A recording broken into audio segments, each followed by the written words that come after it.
matakot, kabahan sa mga kwentong nakakagimbal sa Kaistorya YouTube channel with daily post at 7 p.m.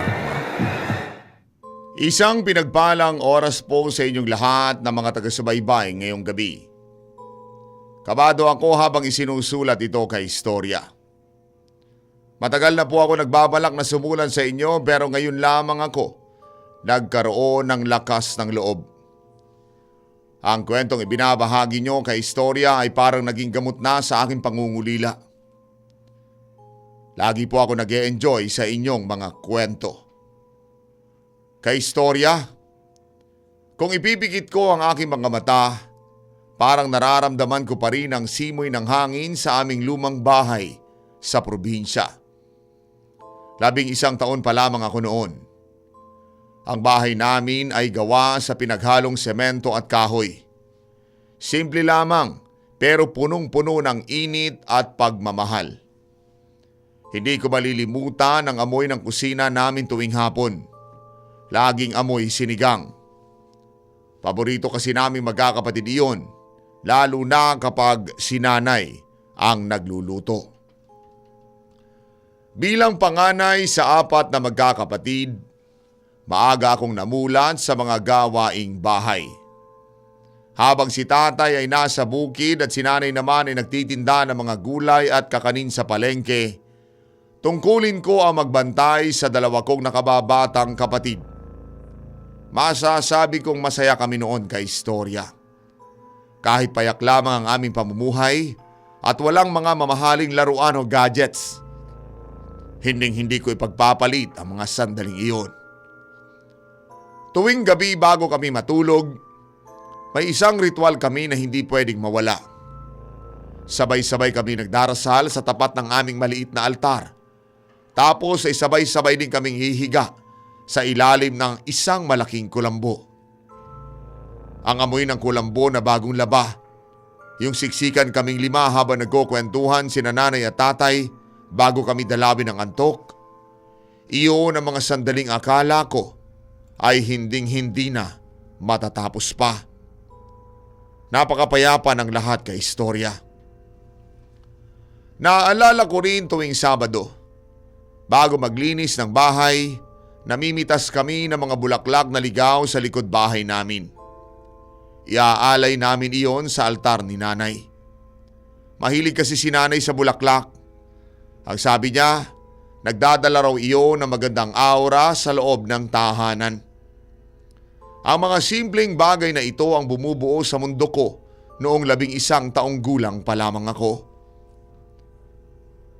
Isang gabi, habang masaya kaming nag-aayos ng hapunan, biglang tumigil ang lahat. Kasalukuyan nag-aayos si nanay ng mga plato sa labesa habang ako naman ay nagwawali sa tabi. Bigla na lamang siyang napahinto at napahawak sa kanyang dibdib. Kitang-kita ko ang pamumutla niya. Hindi siya nakapagsalita hanggang sa dahan-dahan siyang bumagsak sa semento. "Nay! Nanay!" Ang sigaw ko habang patakbong lumalapit sa kanya. Agad na lumabas si tatay mula sa kwarto at binuhat si nanay. Hindi ko malilimutan ang takot sa mga mata ng aking 2 kapatid. Ang iyak nila na puno ng kaba habang sinusubukan ni tatay na gisingin si nanay. "Luming, gising! Luming, kausapin mo ko!" Ang sigaw ni tatay pero wala nang sagot si nanay. Mabilis siyang isinugod sa pinakamalapit na ospital sa aming bayan gamit ang tricycle ng kapitbahay.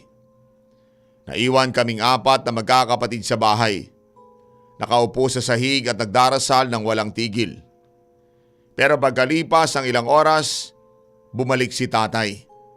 Hindi na siya sumisigaw. Bagsak ang kanyang mga balikat at tulala ang kanyang mga mata. Pagdating daw sa ospital, dineklara na si nanay na walang buhay. Cardiac arrest daw ang dahilan kay istorya. Napakabilis ng pangyayari. Sa isang iglap, ang dating masiglang tinig ni nanay na gumigising sa amin tuwing umaga, napalitan ng isang nakabibinging katahimikan sa aming buong bahay. Ang amoy ng sinigang na dapat sana'y pagsasaluhan namin ng gabing iyon, tila naging amoy ng kamatayan at amoy ng pait. Sa loob ng ilang araw na lamay, parang naging estatwa si tatay. Hindi siya kumakain. Hindi rin siya halos natutulog. Nakatulala lamang siya sa kabaong ni nanay habang hawak ang kanyang litrato. Ramdam ko ang unti-unting paglamig ng aming tahanan. Yung bahay na dati ay puno ng tawanan at kwentuhan, ngayon ay parang isang abandonadong gusali na walang buhay. Kahit 11 taon pa lamang ako, alam kong kailangan kong magpakatatag para sa aking mga kapatid. Pero mahirap kaistorya. Mahirap makita ang iyong ama na tila unti-unting namamatay din ng pagkatao, kasabay ng pagkawala ng kanyang katuwang sa buhay. Matapos ang libing, akala ko'y unti-unti kaming makakabangon. Pero nagkamali ako. Hindi na bumalik sa bukid si tatay. Hinayaan niyang matuyo ang mga pananim at napabayaan ang aming kabuhayan. Sa halip na araro ang hawakan niya, nagsimula siyang mag-uwi ng mga bote ng alak. Gabi-gabi siyang umiiyak sa sala. Binabanggit ang pangalan ni nanay ng paulit-ulit hanggang sa mawalan siya ng malay sa sahig nang dahil sa kalasingan. Kaming 4 na magkakapatid ay nagtsatsaga sa kung anong tirang pagkain ang makikita namin sa may kusina. Minsan, asin at kanin lamang ang kinakain namin dahil walang pambili ng ulam. Natatakot kaming lumapit kay tatay tuwing gabi dahil nagiging mainitin ang kanyang ulo sa tuwing siya'y nalalasing. Ang dating mapagmahal na ama, tila naging isang estranghero na kinatatakutan namin sa loob ng sarili naming bahay. Isang madaling araw, nagising ako dahil sa isang mahinang boses na nanggagaling sa altar. Dahan-dahan akong sumilip sa kwarto. Nakita ko si tatay na nakaluhod sa harap ng litrato ni nanay. Nanginginig ang kanyang mga kamay habang hinahaplos ang frame ng litrato. Luming, bakit mo kami iniwan? Hindi ko kaya, Luming. Kunin mo na rin ako. Ang sabi pa niya habang basag ang kanyang boses at tumutulo ang mga luha sa kanyang pisngi. Doon ko naramdaman ang isang matinding takot. Naramdaman ko na sa bawat bote ng alak na inuubos ni tatay, tila nawawala na rin kami ng ama, kasabay ng pagkawala ng aming ina. Para bang kaming tatlo ay unti-unting nagiging ulila sa gitna ng isang bahay na puno pa rin ng mga alaala pero wala nang pag-asa. Hindi ko alam noon kay istorya, iyon na pala ang simula ng isang mahabang bangungot. Isang pangyayari ang magaganap na susubok sa aming katatagan bilang isang pamilya. Isang gabi ay nagulat kaming magkakapatid dahil dumating si tatay na hindi lasing. Maaga siyang umuwi at maayos ang kanyang pananamit, pero may kakaiba sa kanyang mga mata. Para bang may ningning na hindi ko maintindihan. May dala siyang isang maliit na bayong na gawa sa yantok. Maingat niya itong hawak na tila ba may napakamahalagang bagay sa loob nito. Pagpasok niya, hindi siya nagalit o sumigaw. Lumapit siya sa amin at inilapag ang bayong sa gitna ng hapagkainan habang nakatitig sa aming tatlo ng may kakaibang ngiti. Mga anak, heto na ang sagot sa lahat ng lungkot natin. Hindi na tayo mag-iisa. Ang sabi pa niya sa boses na mahinahon pero nakakapraning pakinggan. Mula sa loob ng bayong, dahan-dahan niyang inilabas ang isang maliit na poon. Sa unang tingin ay mukha siyang Santo Niño dahil sa suot nitong damit. Pero nang ito'y lapitan ko, kinabahan ako. Kulot na kulot ang buhok nito at masyadong mataba ang mga pisngi para sa isang ribulto. Pero ang pinaka nakakakilabot kay istorya ay yung matingkad na pulang linya sa ilalim ng mga mata nito. Mukha itong sariwang luha ng dugo na parang kapapatak lamang, pero tuyo naman kung susubukan mong hawakan. Sabi ni tatay, nakuha niya raw ito sa isang matandang lalaki sa kalsada nung naglalakad siya pauwi galing sa bukid. Pangako raw ng matanda, ibabalik ng poon na ito ang saya sa aming pamilya at hindi na kami maghihirap. Inilagay ni tatay ang poon sa pinakagitna ng altar ni nanay, katabi ang mga tuyong bulaklak. Doon na nagsimulang magbago ang lahat sa loob ng aming bahay. Simula ng gabing iyon at simula nang dumating ang poon, tumigil si tatay sa pag-inom ng alak. Hindi na siya nag-uuwi ng bote pero naging sobrang madasalin siya. Ang problema, hindi na rin siya lumalabas ng bahay para magtrabaho. Hindi pa rin siya pumupunta sa bukid. Halos hindi na rin niya kami kinakausap na magkapatid.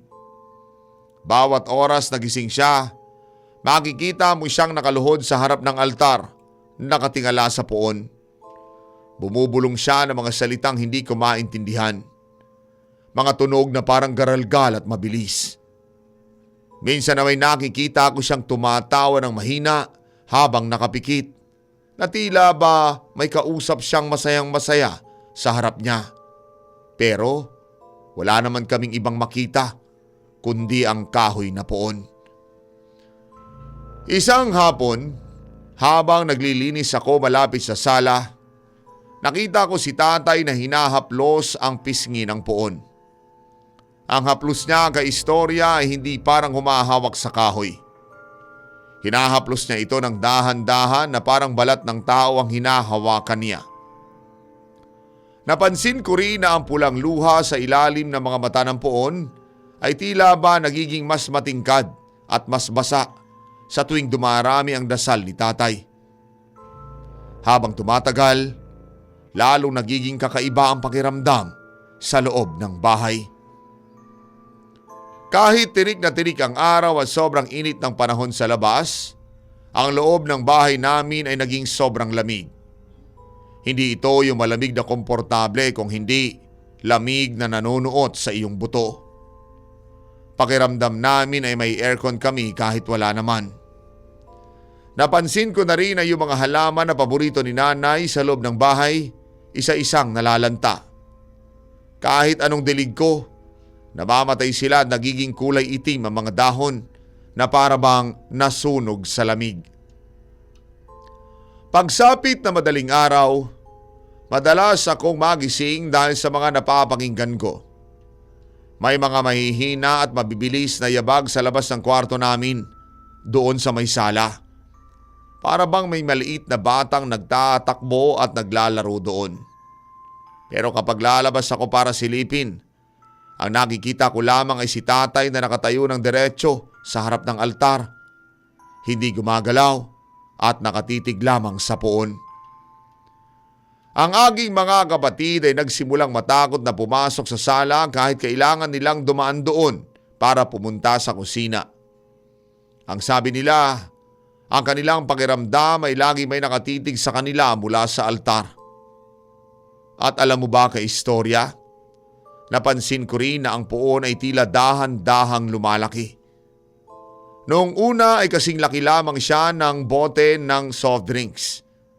Pero habang lumilipas sa mga linggo, para bang mas nagkakalaman ang katawan nito at mas tumataas.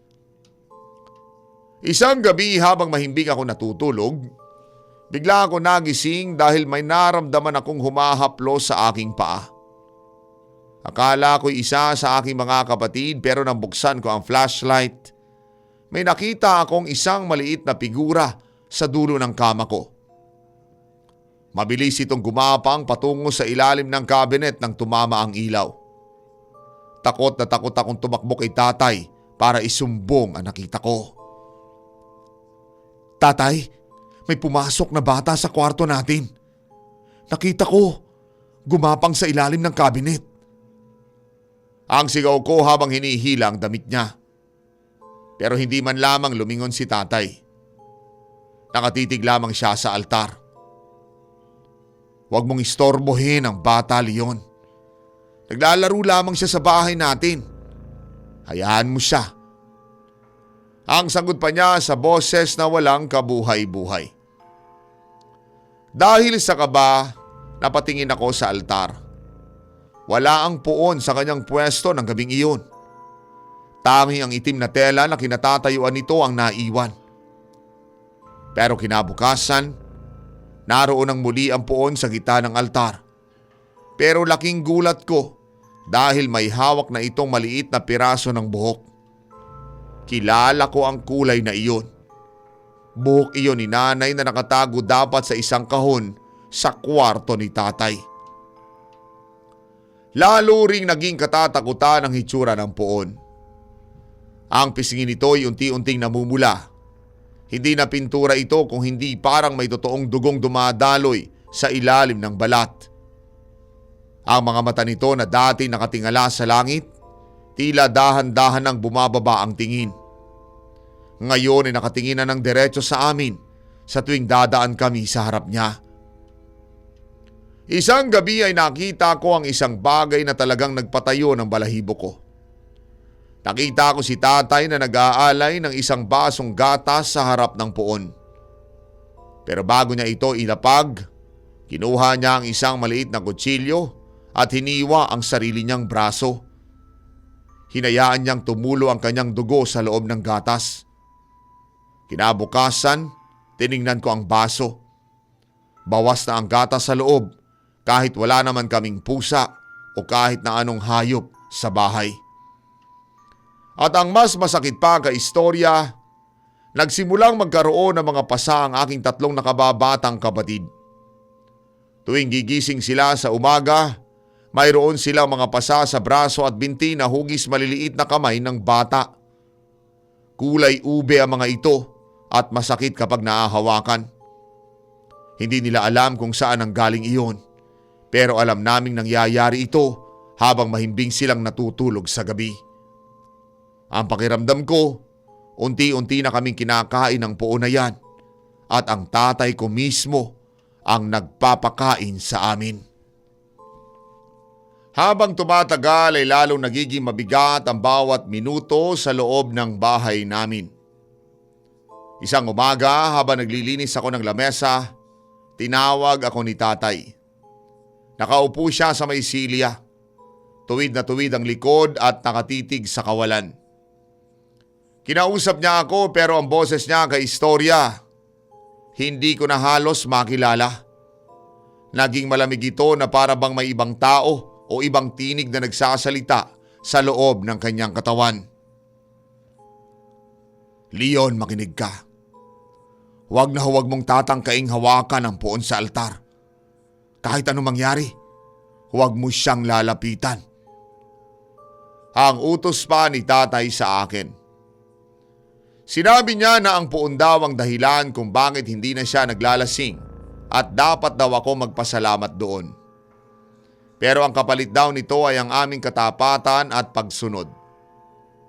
Nagbabala rin siya sa akin. Huwag kang titingin sa kanyang mga mata, Leon. Kapag tinitigan mo siya na matagal, baka hindi ka na makabalik. Habang sinasabi iyon ni tatay, nakita ko ang matinding takot sa sarili niyang mukha kahit papilit niyang pinapanindigan ang pagluhod sa harap ng rebulto. Para siyang isang bilanggo sa sarili naming bahay na hindi na makaalis sa harap ng altar. Gustuhin man niyang lumayo, para bang may kung anong nakatali sa kanya na pilit siyang pinapabalik doon para magdasal ng magdasal. Hindi lamang kami ang nakapansin na may mali. Pati ang mga kapitbahay namin ay nagsimula na rin magtaka. Ang mga ibon na dati ay lagi maingay sa mga puno sa paligid ng bahay namin, bigla na lamang nagsipaglaho.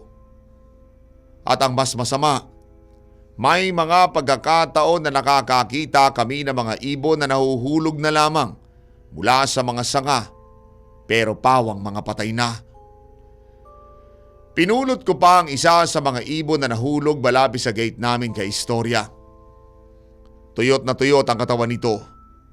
Para bang sinipsip ang lahat ng likido at dugo sa loob ng katawan niya. Wala siyang sugat, pero parang balat at buto na lamang siya sa sobrang gaan. Dahil doon, wala nang gustong dumaan sa harap ng gate namin. Ang mga tao sa baryo, lumilihis na lamang ng daan dahil sa bigat ng pakiramdam na dala ng aming bahay. Kahit ang simoy ng hangin sa paligid ng bakod namin, naging amoy lumang kabaong na matagal nang nakabaon sa lupa. Yung amoy ng lupang basa na may halong nabubulok na kahoy.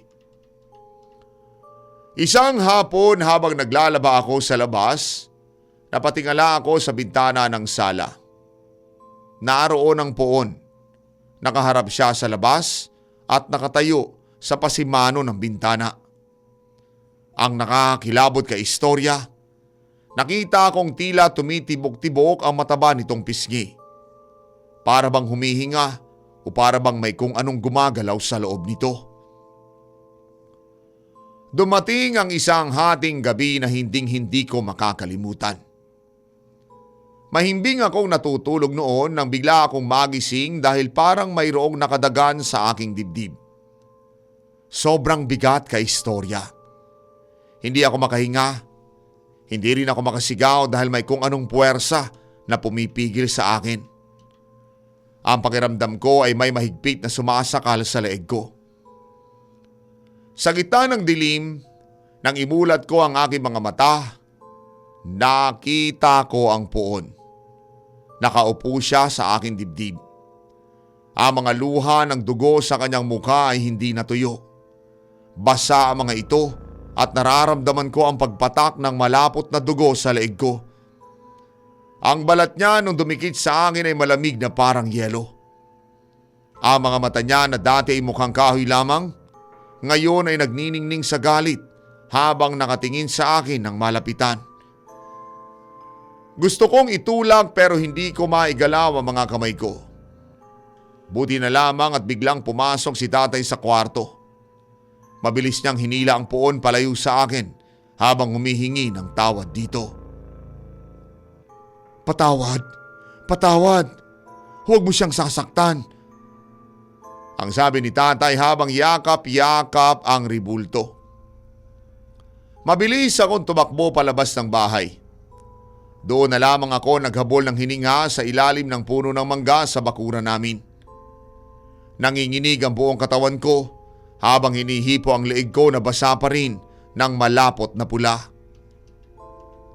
Habang lumilipas sa mga araw, unti-unting nangihina si tatay. Nagiging sobrang putla ng kanyang balat, halos kulay abo na siya. Ang kanyang mga mata ay naging malalim at maitim ang paligid dahil sa kawalan ng tulog. Sinabihan ko siya ng umiiyak. Tay, itapon na natin yan. Dalhin na natin siya malayo. Sinasaktan na tayo niyan eh. Pero nagalit lamang si tatay. Ang sabi niya, ang puo na lamang daw ang tanging nag-uugnay sa kanya kay nanay. Naniniwala siya na ang puo na nagsisilbing tulay para makausap niya ang aming yumaong ina. Minsay nakikita ko si tatay na nagsusuka ng itim na likido habang nakaluhod sa harap ng altar. Parang laso ng inilalabas niya, pero sa halip na tulungan siya ng puon, para bang nakikita kong tumatawa lamang ito habang pinapanood ang hirap ni tatay.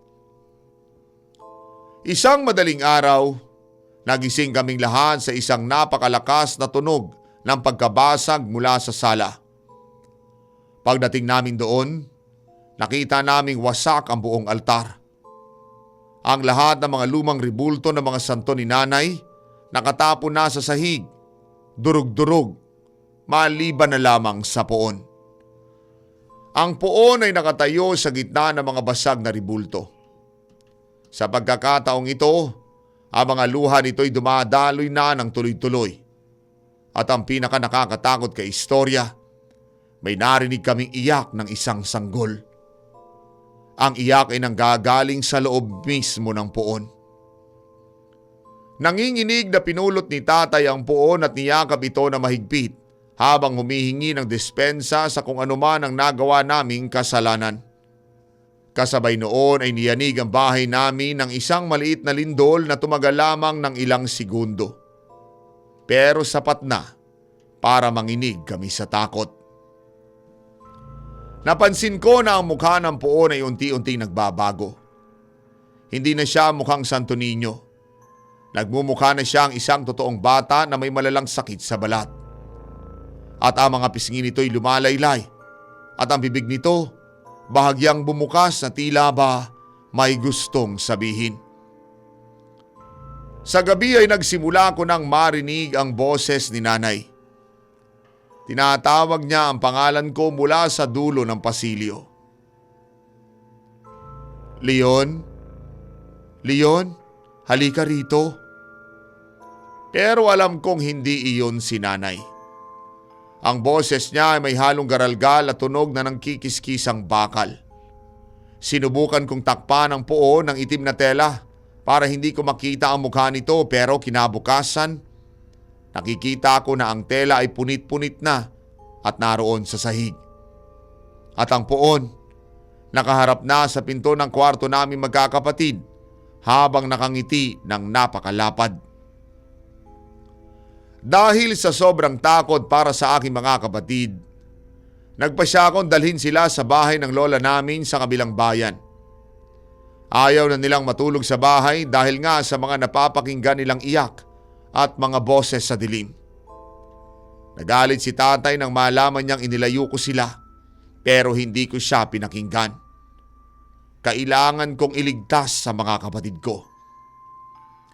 Naiwan si tatay na mag-isa sa loob ng bahay kasama ang puon. Habang naglalakad kami palayo ng mga kapatid ko, lumingon ako sa bintana sa huling pagkakataon. Doon ay nakita ko ang puon. Nakatayo siya sa tabi ni tatay sa may bintana. Mukhang masayang-masaya ang puon dahil ngayon wala na kaming istorbo. Ngayon ay makukuha na niya ng buo ang atensyon ni tatay at ang buhay ni tatay.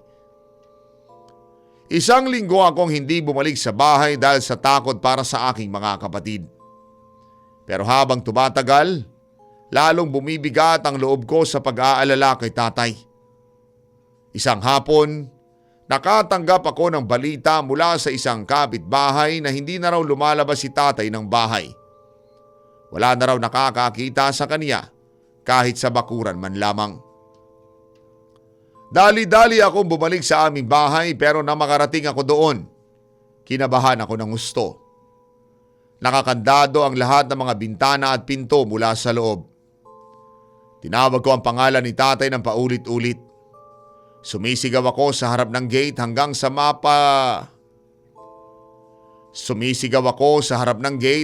mapaos na ang lalamunan ko. Pero ang tanging sagot na narinig ko mula sa loob ng sala ay ang mahinang tunog ng kampana. Yung tunog na para bang sa simbahan, pero mas matinis. Sumilip ako sa isang maliit na siwang sa bintana. At kaistorya, nanigas ang buong katawan ko sa aking nakita. Nakita ko si tatay na nakahiga sa gitna ng sahig ng sala. Hindi siya gumagalaw. At ang puon, nakaupo ito mismo sa ibabaw ng kanyang ulo. Nakatingin ang puon sa akin mula sa siwang at kahit malayo, ramdam ko ang titig nito na tila ba nangaasar. Hindi ko magawang pumasok dahil sa matinding takot na baka ako naman ang isunod ng puon sa kanyang mga laro. Mabuti na lamang at bumangon din si tatay. Pinagbuksan ako ng pinto pero pinaalis din ako. Umuwi ako sa bahay ng lola namin na umiiyak dahil sa kawalang pag-asa para sa aking ama. Makalipas ang ilang araw, nagpasya akong pasukin ang aming bahay kasama ang ilang matatandang taga-nayon para tingnan kung ano na ang nangyari kay tatay. Pagbukas namin ng pinto, sinalubong kami ng isang nakakilabot na lamig. Yung lamig na parang nasa loob ka ng kabaong. May matapang na amoy rin ng sunog na kandila kahit wala namang nakasindi. Nadatnan namin si tatay na nakasandal sa mismong altar ni nanay. Wala na siyang buhay. Ang kanya mga mata ay nananatiling dilat na dilat. Nakatingin ng diretso sa kisame na tila ba may nakita siyang nakakatakot bago siya nalagutan ng hininga. Ang kanyang mukha ay tuyot na tuyot kay istorya. Ang balat niya ay nakadikit na sa mga buto niya na tila ba lahat ng kanyang dugo at likido sa katawan nawala sa isang gabi lang. Ang puon na kulot at mataba ang pisngi, wala na siya sa altar. Tanging ang itim na mantsa ng luha ng dugo ang naiwan sa dingding kung saan ito nakasandal noon. Hinanap namin ang puon sa bawat sulok ng bahay, sa ilalim ng mga kama, sa loob ng mga cabinet pero hindi na namin ito nakita pa. Tila ba naglaho na lamang ito sa hangin, kasabay ng huling hininga ni tatay.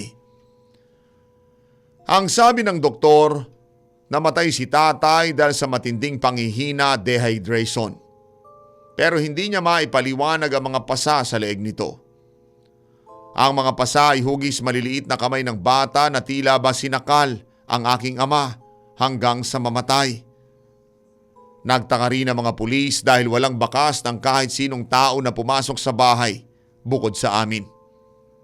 Ang nakapagtataka pa, lahat ng gamit ni tatay ay maayos na nakasalansan.